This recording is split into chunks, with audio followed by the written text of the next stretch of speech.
Welcome back to the deep dive. Today we're digging into something pretty fundamental: financial freedom.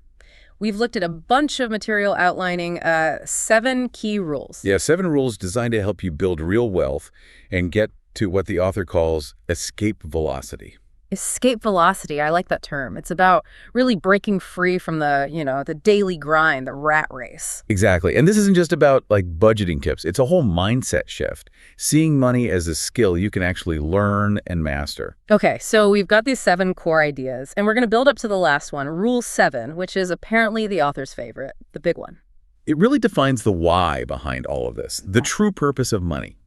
If you only remember one thing today, let it be that one. All right, sounds crucial. Let's get started then. Lay the groundwork. Let's do it. The foundation starts with rule number 1. Money is a game. A game? Okay, that sounds potentially controversial, or maybe just eye-opening. Well, think about it. It implies it's learnable, right? There are rules, there are strategies. It's not just fate or luck. And the sources say most people are, playing it wrong? Or maybe don't even know they're playing. Pretty much. They get caught up in the emotion of it all, fear, greed, whatever. The idea here is to step back, see it objectively, like a skill to develop. And there are levels to this game, apparently. 3 specific levels you need to tackle in order. Yes, exactly. Think of it like a progression. Level 1, make money. You have to learn how to actually earn an income first. That's the baseline. Makes sense. Can't save or invest what you don't have. Right. Then level 2 is save money. Managing what comes in, keeping some aside, building that buffer. Okay, make it, save it. And then level 3 is where the real magic happens. Invest money. This is where your money starts working for you. Making money, make babies, as one source put it quite vividly. Okay, save, invest. But here's a question I have, maybe one listeners have too. If people are just struggling to make ends meet, hustling hard at level 1. Yeah, just trading time for dollars. Exactly. How do they find the bandwidth, the extra cash to even think about level 2, let alone level 3? That's the absolute core of the problem for so many. It's the trap. You're trading time, and time runs out. Right. The only way out is to consciously decide to prioritize saving and investing, even tiny amounts, over spending everything right now. You have to carve out something for levels 2 and 3. So just working harder at level 1 isn't the answer? Not on its own, no. It feels productive, but if none of it gets funneled into saving and investing, you just stay on the hamster wheel. You have to break that cycle. Okay, that really clarifies the game aspect. It sets up the next rule nicely too. Rule number 2, you get paid by how much value you bring. This one can be tough to swallow sometimes, but it's fundamental. The market doesn't really care about your potential or your dreams or how hard you try. Ouch. Brutal honesty. It is. It only rewards delivered value. If you want to earn more, you simply have to figure out how to provide more value, period. So how do you do that? How do you become more valuable? The sources give some pointers, right? Yeah, thankfully, it's not just theory. You can, for example, learn to solve bigger, more complex problems. Or you can serve more people, scale your impact. Or maybe get results faster or better than anyone else. Exactly. Think about it like this.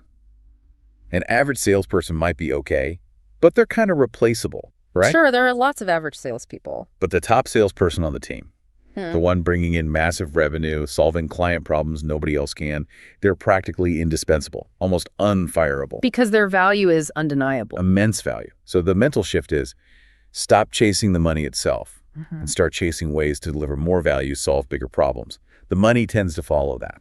Okay, so increase value. To do that, you probably need better skills, better knowledge, which leads us right into the next section, investing in yourself. You got it. Rule number 3, invest in skills before stocks. This feels intuitive, actually. The best investment is always in yourself. That's the core idea. The ROI, the return on investment from building your own skills and knowledge is almost always higher over a lifetime than anything else. Plus, nobody can take that knowledge away from you. Right, it's yours forever. But how do we know which skills? The sources link this back to the problem-solving idea, don't they? They draw a very direct line. Basically, the size of the problem you're equipped to solve dictates your potential income. Give me the examples again. They were pretty stark. Okay, so like a barista solves maybe a $4 problem. Yeah. I need caffeine now. It's valuable, but small scale. Okay. A skilled neurosurgeon, they solve maybe a $40,000 problem or much more, saving a life, restoring function. Huge value, huge complexity. Right, massive difference. And then you have the entrepreneur. If they identify a big market need and build a solution, they could potentially solve a $40 million problem, affecting thousands or millions of people. And that definition of an entrepreneur was interesting, too. Someone who sees someone else's problem and basically says, okay, I'm going to make solving this my mission. Exactly. They take ownership of a market pain point. But to really command the highest value for solving those problems, you need rule number 4. Try to master one thing. Focus. This combats the feeling of being scattered, right? The whole mile wide and an inch deep problem. Precisely. In today's world, with endless information, it's easy to know a little bit about everything. Jack of all trades, master of none. Which doesn't really pay the bills at a high level. Not usually. Real success, the kind that lets you dictate terms, often comes from flipping that, being an inch wide but a mile deep. True mastery in one specific area, maybe 2 related ones, tops. And when you're the best or among the very best, you can charge premium prices. You don't have to compete on being the cheapest. Absolutely. You set the price because your expertise is rare and highly valuable. People seek you out. The examples of this were wild, like really surprising niches where people achieved mastery and huge success. They really drive the point home, don't they? Like the guy behind Ants Canada, who knew ants could be so lucrative. Seriously. A YouTube channel about ants, millions of followers, making, what, tens of thousands a month just from views? Yep, 30K, 40K a month from views alone, plus selling ant farms, other merchandise. It's a whole ecosystem built around, well, ants. That's amazing. And there were others. Well, yeah. The woman making 6 figures a month teaching online courses on how to decorate sugar cookies. Sugar cookies. Or the guy who became a millionaire selling rare Japanese pencils. Pencils. Okay, I get it. It's not what you master necessarily. It's the act of mastery itself, that deep, focused expertise. That's the key takeaway. Pick something. Get obsessed. Become the best. Stop being a generalist. That expertise is your leverage. And that leverage, that expertise, is what allows you to transition to the next stage, right? Where your money starts doing the heavy lifting. Exactly. Which brings us to rule number 5. Get your money to make you more money. This is crucial. You can't physically work forever. Your money needs to start working. Now, the sources mentioned a couple of paths here. One seemed pretty high risk, like direct investing in startups. Yeah, the authors share their own experiences investing in single companies. They mentioned some big wins like a low-sugar candy company, Joyd, and a zero-carb pasta, Skinny. Sounded great, but also talked about getting kicked in the teeth with big losses. It's venture capitalism, essentially. It takes deep knowledge, research, patience, and honestly, quite a bit of luck. High risk, high potential reward. Not for the faint of heart, maybe. So what's the more predictable path, the one for, the rest of us? Simple, boring, but incredibly effective. Compound interest. The magic of compounding. It really is magic. The most recommended, accessible way is through low-cost index funds, like an S&P 500 tracker fund. Why those specifically? Because historically, over decades, even a century, the broad market like the S&P 500 has averaged something like 7% to 10% annual returns, even after you account for inflation. And the beauty is it requires basically zero effort once you set it up. It just grows. It compounds. That money you invested earns returns, and then those returns start earning their own returns. It snowballs over time. Can you give that example again, the $10,000 one? It really highlights the power. Sure. Let's say you invest $10,000 just once. You leave it alone in something that averages, say, 8% per year. Okay. After 10 years, that $10 is roughly $21,600.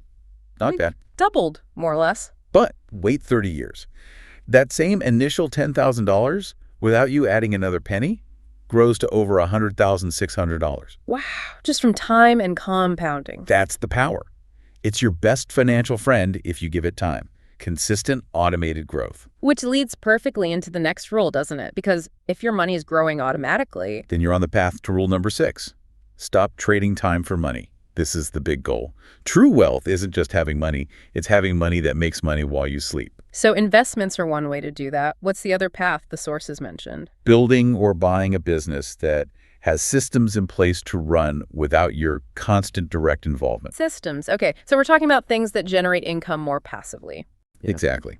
Though passive income can be a bit misleading. It's not usually zero work forever, but it's income derived from assets or systems you built previously. The work is front-loaded. So examples might be like creating an online course that sells automatically, or setting up an Amazon FBA business. Yep. Or a Shopify store with automated fulfillment, a YouTube channel earning ad revenue, maybe rental properties managed by a property manager. Anything where the income isn't directly tied to the hours you put in today. The source had a great story about this, about the business running better when they were away. Oh, yeah, that was brilliant. The author took a 3-week vacation, totally unplugged, no work at all. Came back, checked the numbers, and the business had actually performed better without them. That's kind of hilarious, but also the ultimate proof of concept, right? You've successfully built a system that doesn't need you day to day. It's the dream scenario for an entrepreneur, really. You've removed yourself as the bottleneck, which is the essential step before you can truly embrace the final rule. All right. We've built the foundation, invested in skills, mastered something, got our money working, built systems. Now for the grand finale, the why. Rule number 7. The purpose of money is to get free. Get free. That hits differently than just get rich. It sounds deeper, more meaningful. It is. It reframes the entire objective. It's not just about accumulating dollars or buying fancy stuff. It's about buying back your time, your autonomy, your freedom. And this connects back to that escape velocity idea. Perfectly. Think about a rocket leaving Earth. It needs to hit a certain speed, right? Enough momentum to break free from gravity's pull. Otherwise, it just falls back down. Exactly. If it doesn't reach that critical speed, gravity wins. If it does, it's free. It escapes. So what is financial escape velocity? What's the specific point we're aiming for? Financial escape velocity is the point where your passive income from your investments, your systems, your assets consistently generates more money than you need to cover your living expenses. So the income from not working exceeds the cost of living. That's it.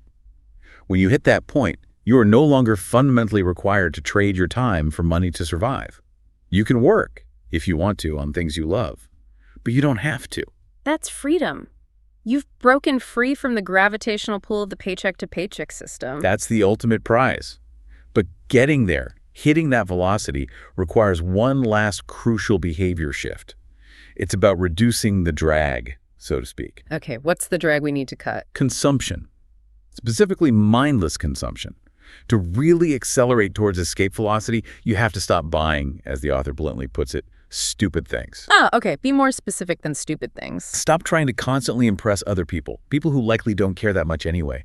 Stop that keeping up with the Joneses mentality. Stop being a hyper-consumer. Because every dollar spent on impressing someone or on something fleeting is a dollar not being used as fuel for the escape rocket. Precisely. That consumer behavior is the gravity holding you back.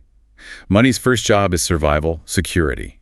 Its second, and arguably higher purpose, is to buy your freedom. Use it strategically for that goal. Wow. Okay, that's a powerful framework. Let's quickly recap those 7 rules for everyone listening, just to cement them. Good idea. 1, money is a game. Learn the rules. Play all 3 levels. Make, save, invest. 2, value is king. Get paid based on the value you deliver.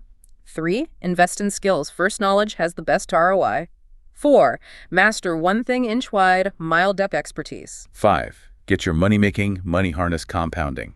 6, stop trading time for money, build assets and systems. And the big one, 7, the ultimate purpose of money is to buy your freedom. Escape velocity. So we've laid out the map, the philosophy, the steps. We have, but theory is one thing, action is another. So I want to leave everyone with one specific thing to think about, tied back to Rule 4, mastery. Okay, what is it? Just ask yourself this.